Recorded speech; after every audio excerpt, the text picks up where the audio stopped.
दुर्गा सप्तशती का प्रथम अध्याय। प्रथम चरित्र के ब्रह्मा, ऋषि, महाकाली, देवता, गायत्री छंद, नंद शक्ति, रक्त दंतिका, बीज, अग्नि तत्व तथा ऋग्वेद स्वरूप हैं। श्री महाकाली देवता की प्रसन्नता के लिए प्रथम चरित्र के जप में विनियोग किया जाता है। भगवान विष्णु के सो जाने पर मधुकैटभ को मारने के लिए कमल जन्मा ब्रह्मा जी ने जिनका स्तवन किया था, उन्हीं महाकाली देवी का मैं सेवन करता हूँ तथा वे अपने 10 हाथों में खड्ग, चक्र, गदा, बाण, धनुष, परिघ, शूल, भिषुंडी, मस्तक तथा शंख धारण करती हैं। उनके 3 नेत्र हैं। वे समस्त अंगों में दिव्य आभूषणों से विभूषित हैं। उनके शरीर की कांति नील मणि के समान है तथा वे 10 मुख तथा 10 पैरों से युक्त हैं। मार्कंडेय जी बोले, सूर्य के पुत्र शौर्णी जो 8वें मनु कहे जाते हैं, उनकी उत्पत्ति कथा विस्तार पूर्वक कहता हूँ, सुनो। सूर्य कुमार महाभाग सावर्णी भगवती महामाया के अनुग्रह से जिस प्रकार मनवंतर के स्वामी हुए, वही प्रसंग सुनाता हूँ। पूर्व काल की बात है। रोचिस मनवंतर में सुरथ नामक एक राजा थे जो चैत्र वंश में उत्पन्न हुए थे। उनका समस्त भूमंडल पर अधिकार था। वे प्रजा के अपने ओर से पुत्रों की भांति धर्म पूर्वक पालन करते थे। तो भी उस समय कोलाद विध्वंसी नामक क्षत्रिय उनके शत्रु हो गए। राजा सुरथ की दंड नीति बड़ी प्रबल थी। उनका शत्रुओं के साथ संग्राम हुआ। यद्यपि कोला विध्वंसी संख्या में कम थे, तो भी राजा सुरथ युद्ध में उनसे परास्त हो गए। तब वे युद्ध भूमि से अपने नगर को लौट आए तथा केवल अपने देश के राजा होकर रहने लगे। समूची पृथ्वी से अब उनका अधिकार जाता रहा, किंतु वहां भी उन प्रबल शत्रुओं ने उस समय महाभाग राजा सुरथ पर आक्रमण कर दिया। राजा बल छिन्न हो चला था, इसलिए उनके दुष्ट, बलवान तथा दुरात्मा मंत्रियों ने वहां उनकी राजधानी में भी राजकीय सेना तथा खजानों को हथिया लिया। सुरथा का प्रभुत्व नष्ट हो चुका था, इसलिए वे शिकार खेलने के बहाने घोड़े पर सवार हो वहां से अकेले ही घने जंगल में चल पड़े थे। वहां उन्होंने विपर मेघा मुनि का आश्रम देखा, जहाँ कितने ही हिंसक जीव अपना स्वाभाविक हिंसा वृत्ति छोड़कर परम शांत स्वभाव से रहते थे। मुनि के बहुत से शिष्य उस वन की शोभा बढ़ा रहे थे।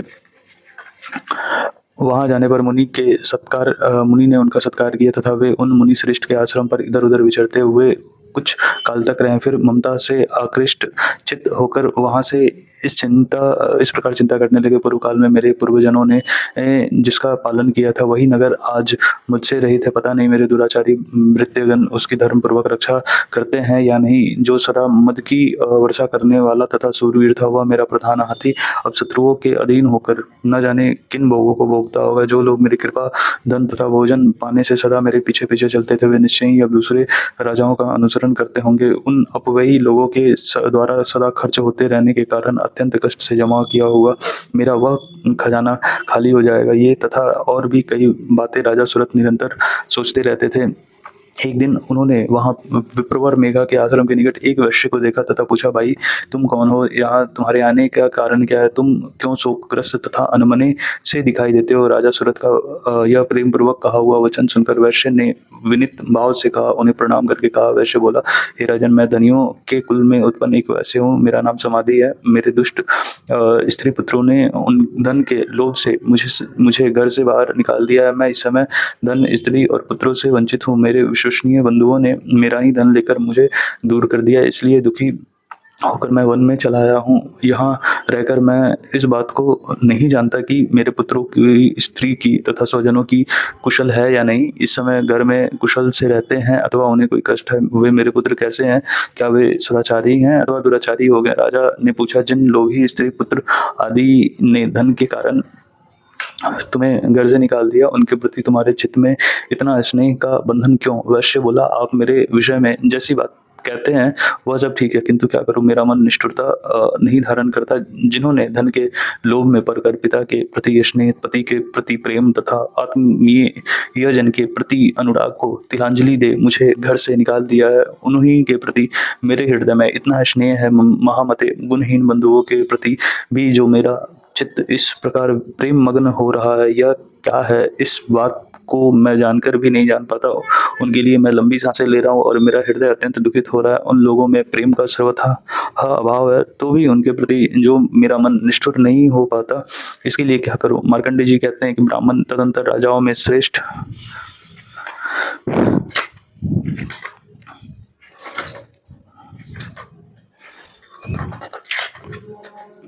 सुरथ तथा वह समाधि नामक वैश्य दोनों साथ-साथ मेघा मुनि की सेवा में उपस्थित हुए तथा उनके साथ यथा योग्य नयनानुकूल विनय पूर्ण बर्ताव करके बैठे।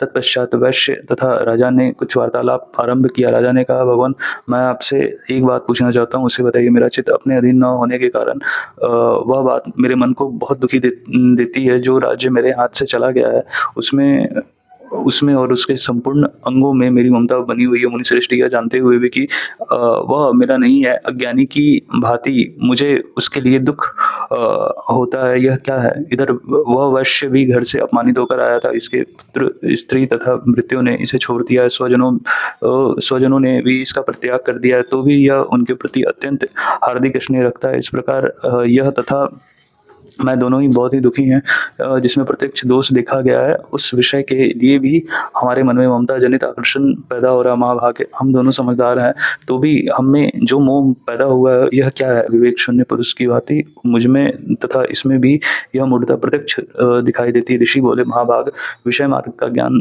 सब जीवों को है, इसी प्रकार विषय भी सबके लिए अलग अलग है। कुछ प्राणी दिन में नहीं देखते तो देखते और कुछ रात में नहीं देखते, तथा कुछ जीव ऐसे हैं जो दिन तथा रात्रि में बराबर ही देखते हैं। यह ठीक है कि मनुष्य समझदार होते हैं, किंतु केवल वे ही ऐसा नहीं होते। पशु पक्षी तथा मृग आदि सभी प्राणी समझदार होते हैं। मनुष्यों की समझ भी वैसी होती है जैसी उन मृग तथा पक्षियों की होती है, तथा जैसी मनुष्य की होती है वैसे ही उन मृग पक्षी आदि की होती है।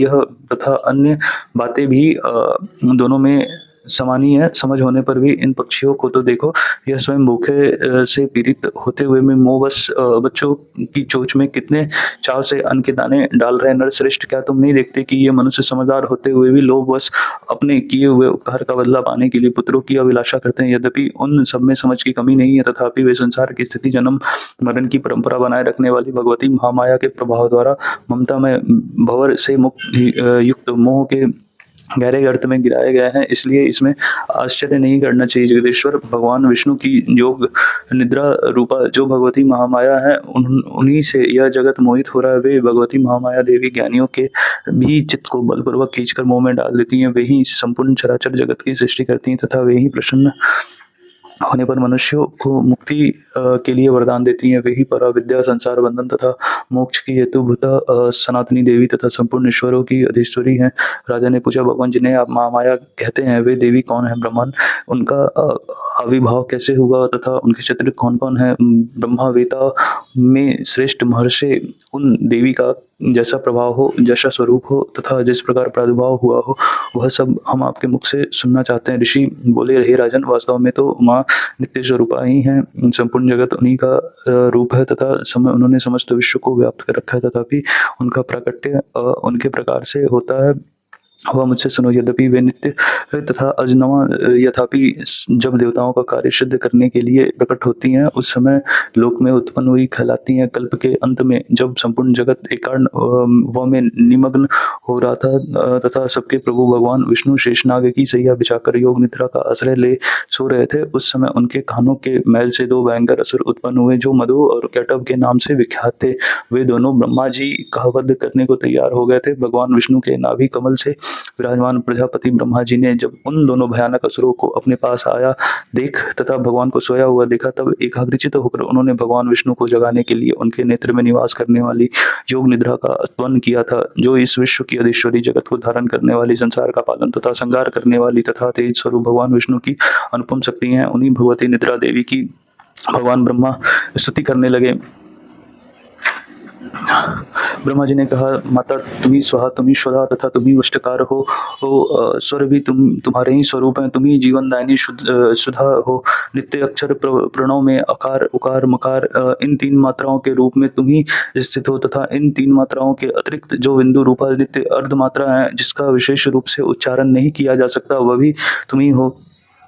देवी, तुम ही संध्या, सावित्री तथा परम जननी हो। देवी, तुम ही इस विश्व ब्रह्मांड को धारण करती हो। तुमसे ही इस जगत की सृष्टि होती है, तुम ही से इसका पालन होता है, तथा सदा तुम ही कल्प के अंत में सबको अपना ग्रास बना लेती हो। जगन्मयी देवी, इस जगत की उत्पत्ति के समय तुम सृष्टि रूपा हो, पालन काल में स्थिति रूपा हो, तथा कल्पांत के समय संहार रूप धारण करने वाली हो।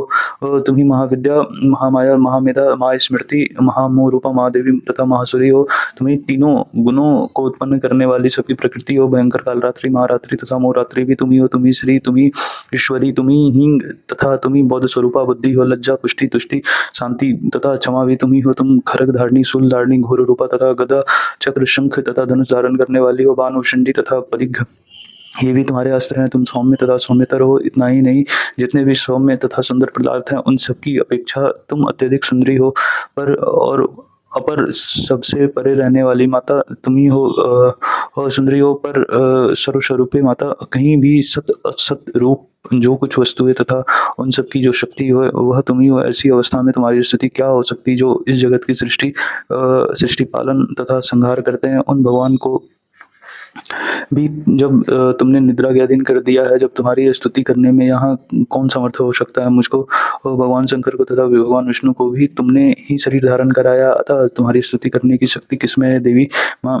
तुम तो अपने इन उदार प्रभाव से ही प्रशंसित हो। ये जो दोनों दुदर्श असुर मधु और केटव हैं, इनको मुंह में डालो तथा जगदीश्वर भगवान विष्णु को शीघ्र ही जगा दो। साथ ही इनके भीतर इन दोनों महान असुरों को मार डालने की बुद्धि उत्पन्न कर दो। ऋषि कहते हैं कि राजन, जब ब्रह्मा जी वहां मधु और केतव को मारने के उद्देश्य से भगवान विष्णु को जगाने के लिए तमोगुण की अधिष्ठात्री माता योग निद्रा की स्तुति की, तब वे भगवान के नेत्र, मुख, नासिका, बाहु, हृदय तथा वक्ष स्थल से निकलकर अव्यक्त जन्मा ब्रह्मा जी सृष्टि के समक्ष खड़ी हो गई। योग निद्रा से मुक्त होने पर जगत के स्वामी भगवान जनार्दन उस कारण वर के जल में शेषनाग की सैया से जाग उठे। फिर उन्होंने उन दोनों असुरों को देखा। वे दुरात्मा मधु और केटव अत्यंत बलवान तथा प्रकर्मी थे तथा क्रोध से लाल आंखें किए ब्रह्मा जी को खा जाने के लिए उद्योग कर रहे थे। तब भगवान श्री हरि ने उठकर उन दोनों के साथ 5000 वर्षों तक केवल बाह्य युद्ध किया। वे दोनों भी अत्यंत बल के कारण उन्मत्त हो रहे थे। इधर महामाया ने भी उन्हें मुंह में डाले रखा था, इसलिए वे भगवान विष्णु से कहने लगे, हम तुम्हारी वीरता से संतुष्ट हैं, तुम हम लोगों से कोई वर मांगो। श्री भगवान बोले, यदि तुम दोनों मुझ पर प्रसन्न हो तो अब मेरे हाथ से मारे जाओ, बस इतना सा ही मैंने वर मांगा है, यहाँ दूसरे किसी वर से क्या लेना है। ऋषि कहते हैं, इस प्रकार धोखे में आ जाने पर जब उन्होंने संपूर्ण जगत में जल ही जल देखा, तब कमल नयन भगवान से कहा, जहाँ पृथ्वी जल में डूबी हुई न हो, जहाँ सूखा स्थान हो, वहीं हमारा वध करो। ऋषि कहते हैं कि तब तथास्तु कहकर शंख, चक्र तथा गदा धारण करने वाले भगवान ने उन दोनों के मस्तक अपने जांघ पर रखकर चक्र से काट डाले। इस प्रकार ये देवी महामाया ब्रह्मा जी की स्तुति करने पर स्वयं प्रकट हुई थी। अब पुनः तुमसे उनके प्रभाव का वर्णन करता हूँ।